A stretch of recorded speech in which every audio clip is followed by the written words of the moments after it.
बोलिए भारत माता की। भारतीय जनता पार्टी जिंदाबाद। भारतीय जनता पार्टी जिंदाबाद। आज झाबुआ विधानसभा के इस कार्यकर्ता सम्मेलन में हमारे बीच उपस्थित मध्य प्रदेश के हमारे जन जन के लाडले नेता, जिन्होंने इस मध्य प्रदेश को बीमारू राज्य से एक विकसित राज्य बनाने का काम किया और हर गरीब की चिंता करने का काम इस मध्य प्रदेश के कोने कोने में किया और हर गरीब का जीवन बदला। ऐसे हमारे मध्य प्रदेश के मुख्यमंत्री माननीय शिवराज सिंह चौहान, जोरदार तालियों से मुख्यमंत्री जी का अभिनंदन करिए। आज हमारे इस अवसर पर हमारे सांसद आदरणीय गुमान सिंह डामोर जी यहां पर आज हमारे जिले के अध्यक्ष और इस झाबुआ विधानसभा के जो प्रत्याशी भारतीय जनता पार्टी ने घोषित किए हैं, ऐसे मेरे नौजवान छोटे भाई भानु भूरिया जी का जोरदार तालियों से आप इसको आशीर्वाद दीजिए, बहुत बहुत अभिनंदन करिए। ऐसे हमारे हरिनारायण यादव जी इस झाबुआ की जनता को और इस देश के आदिवासियों के लिए अगर हकीकत में किसी ने काम किया था तो वो दिलीप सिंह भूरिया जी ने किया था। ऐसी मेरी बहन निर्मला भूरिया जी के लिए भी आप जोरदार अभिनंदन करिए। यहाँ पर उपस्थित हमारे पूर्व विधायक मेरे छोटे भाई शांतिलाल बिलवाल जी यहाँ पर उपस्थित हैं। शांतिलाल जी का भी मैं अभिनंदन करता हूँ। हमारे लक्ष्मण सिंह नायक जी, हमारे दौलत भावसार जी पूर्व जिलाध्यक्ष, ओम प्रकाश शर्मा जी, सोम सिंह सोलंकी जी, दिनेश शर्मा जी, प्रवीण सुराना जी। 2003 का जो मध्य प्रदेश था, इस मध्य प्रदेश के अंदर कांग्रेस के वो बंटा ढार मुख्यमंत्री रहे, दिग्विजय सिंह और यहाँ के कांतिलाल भूरिया। 2003 का मध्य प्रदेश मेरे भाई और बहनों, आप सब लोगों ने देखा होगा कि पूरा मध्य प्रदेश सड़क, बिजली और पानी के लिए दुरावस्था के दौर में था। झाबुआ से इंदौर जाना है, झाबुआ से भोपाल जाना है तो 10 बार हमें सोचना पड़ता था कि भोपाल चले कि नहीं चले। सड़कें, बिजली और पानी के अंदर 2003 के बाद भारतीय जनता पार्टी की सरकार बनी। और मेरे भाई और बहनों, जो आज इतनी बड़ी संख्या में मेरे आदिवासी क्षेत्र के लोग यहाँ पर आज इस सम्मेलन में एक एक बूथ से आया हुआ कार्यकर्ता बैठा है, एक एक कार्यकर्ता को एक एक बूथ पर इस बात को हमको गांव गांव में बूथ बूथ पर बताने की जरूरत है। क्या था 2003 से पहले। और मेरे बहनों और भाइयों, इस भारत के अंदर ये कांग्रेस की सरकार ने 55 वर्ष राज किया था, 55 साल।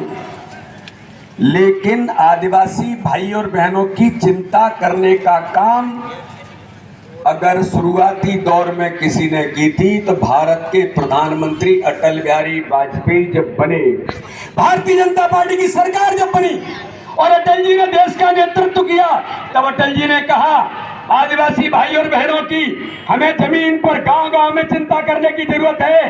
कांग्रेस ने 55 वर्ष राज किया था, लेकिन आदिवासी मंत्रालय भारत की सरकार में नहीं था। मेरे नौजवान भी सुन रहे हैं, बड़ी संख्या में लोग यहाँ हैं, अपने एक एक कार्यकर्ता हैं। देश के अंदर पहली बार किसी ने आदिवासी मंत्रालय बनाने का काम किया था मेरे बहनों और भाइयों, तो अटल बिहारी वाजपेयी ने भारतीय जनता पार्टी की सरकार ने किया था। आदिवासियों का विकास कैसे होगा, आदिवासियों की चिंता कौन करेगा? तो सबसे पहले अटल जी ने इस काम को शुरू किया, जनजाति मंत्रालय बनाया। जनजाति मंत्रालय बनाने के बाद उनके विकास के लिए योजना कैसे बन सकती है, स्वतंत्र सोच आदिवासी भाई और बहन। और मुझे ध्यान में मेरी बहन निर्मला जी के पिताजी दिलीप सिंह भूरिया ने उस समय आज इस पैसा एक्ट कानून की जब बात चली थी पूरे देश के अंदर, अगर उसकी भी आवाज किसी ने उठाई थी इस भारत के अंदर, तो दिलीप सिंह भूरिया जी ने अटल बिहारी वाजपेयी के समय में इस बात का उल्लेख देश के अंदर किया था। इसी झाबुआ के अंदर भारतीय जनता पार्टी की सरकार ने और इसलिए मेरे बहनों और भाइयों, आज मैं कहना चाहता हूं, क्योंकि इतनी बड़ी संख्या में हमारे कार्यकर्ता भाई और बहन हैं, ये भारतीय जनता पार्टी के कार्यकर्ताओं को बताना पड़ेगा कि 2003 के बाद माननीय मुख्यमंत्री शिवराज सिंह चौहान के नेतृत्व में सड़क, बिजली, पानी से लेकर हमारे आदिवासी भाइयों और बहनों को ताकत और संबल देने का काम किसने किया? तो वो भारतीय जनता पार्टी की सरकार ने माननीय प्रधानमंत्री नरेंद्र मोदी या मुख्यमंत्री शिवराज सिंह चौहान के नेतृत्व में किया।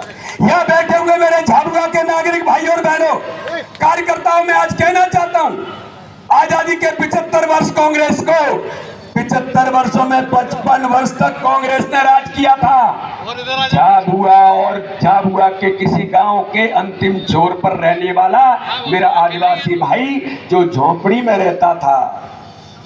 अरे कांग्रेसियों, अगर कभी आते हैं तो एक एक कार्यकर्ता जरा ढंग से पूछना चाहिए इनको, आपने जो झोंपड़ी में रहने वाला आदिवासी भाई था उसके बारे में किसने चिंता की थी?